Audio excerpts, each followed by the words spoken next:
What's up, spectators? Welcome back to an episode of Professor Layton vs. Ace Attorney Phoenix Wright. This is currently an intermission between the cases, but let's see. Last time, we deduced that it was actually Belduke's butler, Jean Greyerl, who was the actual witch, and that he is actually a she. So, let's continue on. So it's got to be that young butler? I know what you're thinking. I couldn't quite believe it at first either. But the evidence and circumstances all point to the butler. He or she has to be the witch. At least, it'll be certain if the magic gem turns out to be a fake. But if that's the case, then Belduke's murderer was also... yeah, it would be Greyerl. No, it can't be true. He wouldn't have done that. Aspella?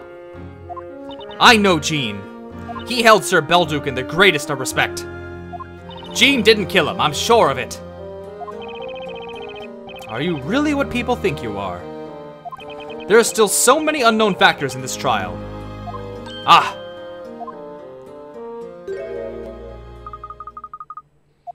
It's Luke! Oh! I'm sorry, Maya! What I did is unforgivable! What are you saying, Luke? All you did was testify about what you saw. But I should have trusted you! Damn right you should have. Well, you trust us now, right? Maya! Anyway, Luke, stop being a crybaby. It's thanks to you that we discovered new information. Thanks to me? Sure, you got Cracker to testify. That was a great idea. I wish I could talk to animals. Don't you too, Aspella? Oh yes, I'd love to have a chat with Eve. So Luke, will you teach us how to do it? Pretty please? Yeah, of course, I can try. Yeah, that's a promise, right? Mr. Raw! What is it, Luke? Do you mind if I join you from now on? Not at all, Luke. I realized during the trial that in this strange town, even if what you see with your own eyes may not be real, that's why I'm not giving up yet. Professor, I know he'll return. We can't give up hope. You know, that's what I've been thinking too. Really? I have a feeling he'll reappear again when we get into trouble and help us out. Because, I mean, it's the professor we're talking about here. Right! And remember what he always says. Look forward to the future. Always look on the bright side. What a great pose to be frozen in. If I ever get, you know, frozen for some reason or turned into stone, that's the pose I want. I don't think it was the professor who said that. That would be an amazing amiibo. A golden Layton. Defender accused. The intermission's over. Return to the courtroom. Let's go. It's time to bring this trial to a close. I have something for you, Mr. Wright. Please take it. Maybe it'll come in handy in the trial. I sound like a southern person all of a sudden. No offense to the southern people I'm poorly imitating. I don't know what the hell I'm saying. I don't fucking know. Jeez. Let's see who it's from. Newton Belduke. There are several sheets of parchment inside, but they're all blank. The professor and I got this when we went to see the storyteller. Thank you, Luke. The more info we have, the better. You're welcome. Interesting. Letter from Belduke to the storyteller. Contains only blank parchment. Belduke the storyteller. Okay. That is interesting. I've got no proof that it was Jean. Oh, that's too many noises. Okay. I've got no proof that it was Jean Greyerl who. Yes. Okay. Even if the magic gem is a fake, it's still not decisive evidence. I don't know what will happen next, but I do know this battle's far from over.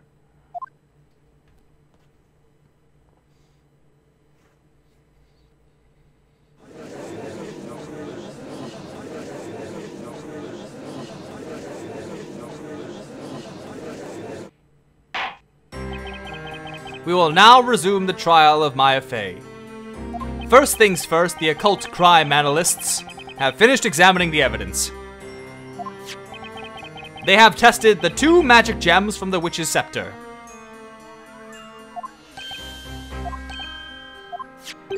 Gold ore floated on the surface of the water, whereas Familia sank. It was said that genuine magic gems float in pure water, wasn't it? Thus it has been established that the Familia magic gem is fake.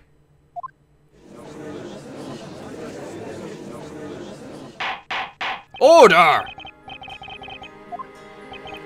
This does not prove that Godor was used, of course. Nonetheless, the defense's theory does now seem more plausible. The court considers it more looking into. Worth looking. Oh god, okay, come on. Deep breath. You have no objection to that, do you, Inquisitor Barnum? No, my lord. Zacharias Barnum. Magic scepter necessary. Yes, alright, coolio. Now then, bring in the witness. Alright, now I don't think it's Jean, because they're making it sound like it isn't. Witness, state your name and profession. My name is Jean Greyerl. I serve the late Master Belduke. Since his death, I have been tending to his dwelling and putting his research materials in order. I don't know what it is, but I feel like there's something a bit different about Greyerl today. Witness, there is something we need to clarify first of all. As you are no doubt aware, you have been accused of being a witch. Therefore, it is vital that you tell us. Are you a boy or a girl? Please hold on. What is it? Excuse my rudeness, my lord, but at this time, I do not intend to answer that question. Why do you refuse to answer, witness? I had been following this trial from the gallery, and so am fully aware of the utterly absurd accusations made against me. Alchemy, the art pursued by Master Belduke, is concerned with the rules of logic and logic that govern nature. As someone who had been helping Master Belduke for quite some time, I dare say your theory is both illogical and impossible. Objection! The witch's scepter was thrown into the crime scene through a portal created by the magic spell Godor. That portal could only have been opened from your room. And what's more, one of the walls in your room is painted green. Pretty damning evidence. I believe anyone is free to paint their walls in whichever color they please. Besides, your theory relies on one magic gem being a fake. While that may have been proven true, another question has arisen. Where could the genuine magic gem be? It's... Oh my god, I know exactly where it is. It is the gem that was inside her, God, what do you call it? It's a necklace, but I feel like it's not called a necklace. It's like a pendant, but a necklace. You know what I'm talking about. That's where it is. It must have been swapped with the fake one and discarded somewhere. I'm afraid that's impossible. Why? If we assume, as you have claimed, that the witch used the spell Godor, that would mean the magic gem must have been swapped after creating the portal. So tell me, when and where would the witch have disposed of the magic gem? I see your point. Several people paid witness to the incident, and the Knights of the Inquisition arrived at the scene immediately after. During that time, no one left the building, and the whole place was meticulously searched. Naturally, my room was searched as well, although there was not much to see as I have few personal belongings.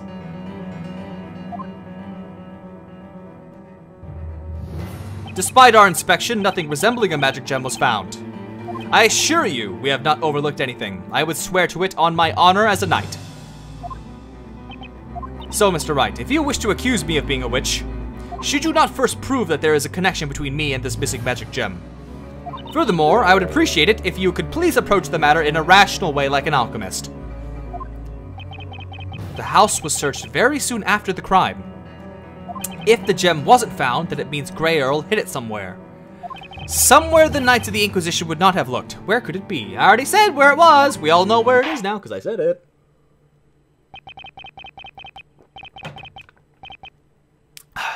The witness has made a valid argument. How will the defense respond?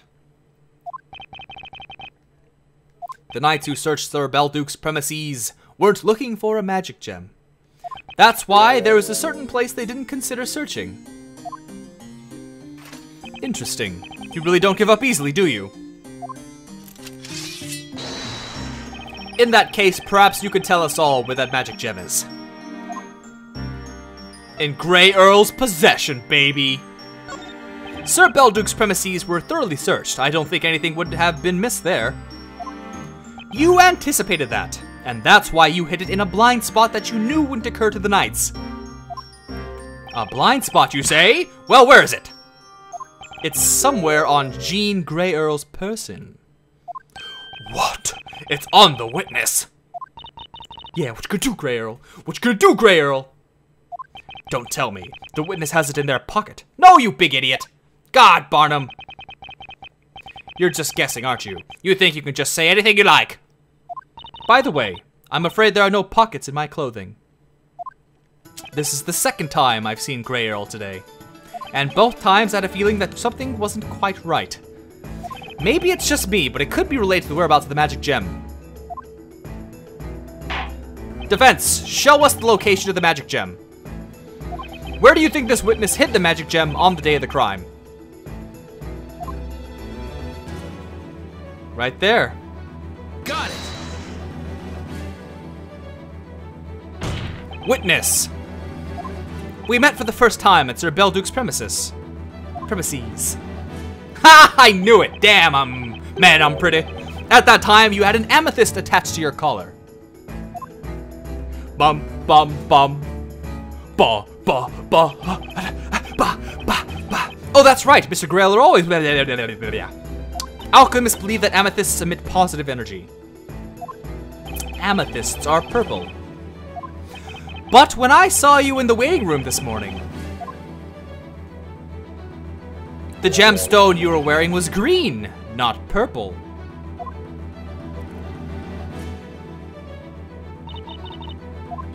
So my question now is, where has it gone? Where is that amethyst that you supposedly always wear? Objection! Wait just a minute. The witness wears a purple gemstone? Is something amiss, Inquisitor Barnum? When we arrived at the crime scene, the witness came out to meet us. I recall the witness wearing a gemstone, but that gemstone was green.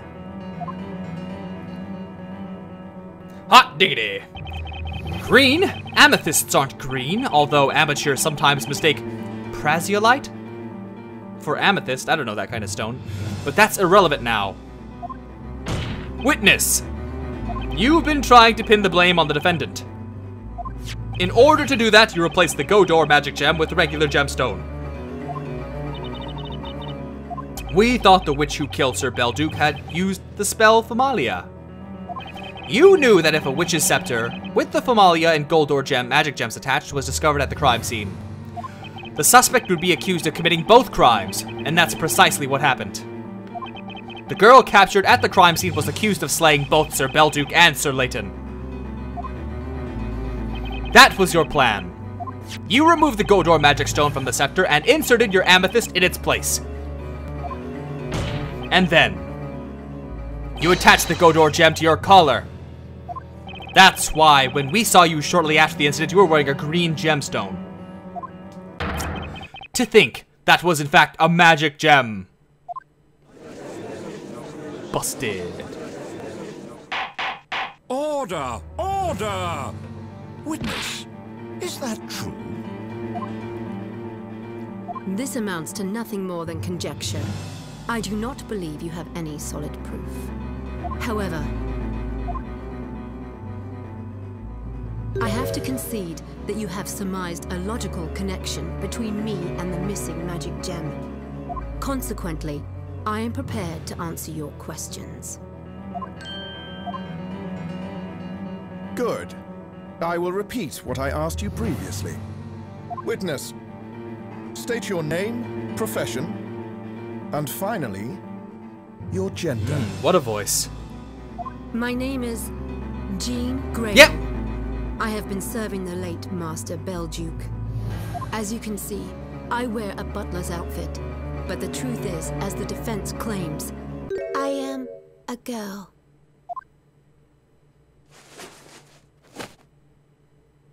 What? How is she hiding that? How did she do that? Where was it originally? That's defying all. That's defying the rules of the world. I don't. No, that's not right. What? The butler is a girl? That's what I said.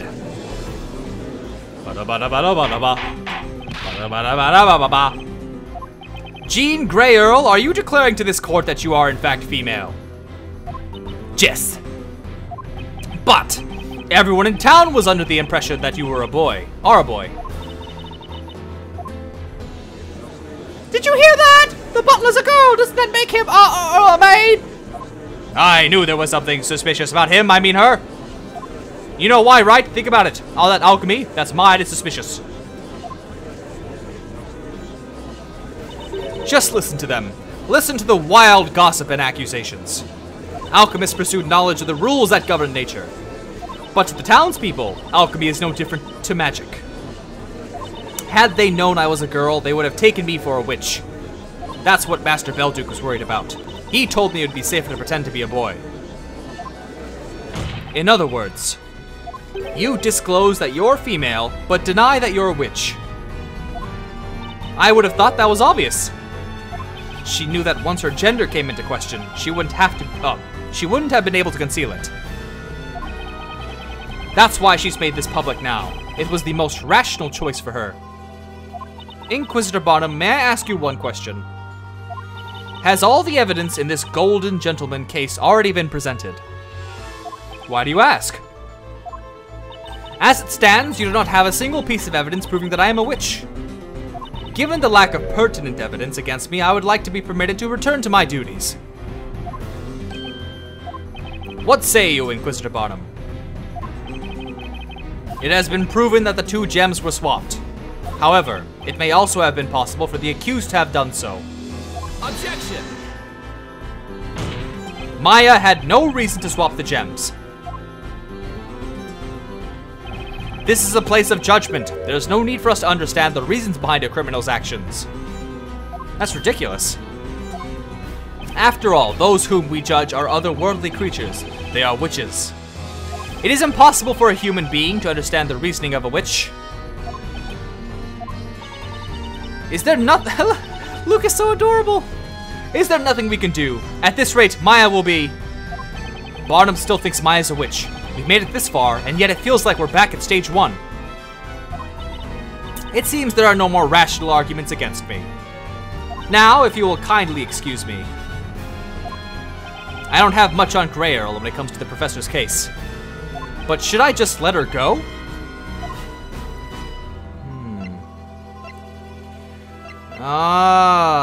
Okay. I don't know what to do. There's nothing else I can follow up on regarding the professor's case. Miss Greyerl, I have to ask you to remain at the witness stand. I don't know what I'm doing right now. Is there something else you wish to ask me? Your testimony's not over yet. There's still something you need to tell us about. Mr. Wright, I'm afraid I cannot help you. I have told you all I could about this incident. And I'm afraid you've got the wrong idea, Miss Greyerl. Your Honor, what this witness needs to testify about is not the professor's unfortunate incident, but rather the incident from 3 months ago, namely Sir Belduke's death. As she was present in the building at the time, working as a live-in butler, she needs to testify about the events of that day. About Sir Belduke's death? The fact that one of the magic gems was swapped leads me to a single conclusion. Both crimes, the murder of Sir Belduke, the transmutation of the professor, were the work of the same witch. Woo, and it's been 20 minutes, so I'm going to end this video here. So stay tuned for the next one, and thanks for watching. Bye-bye!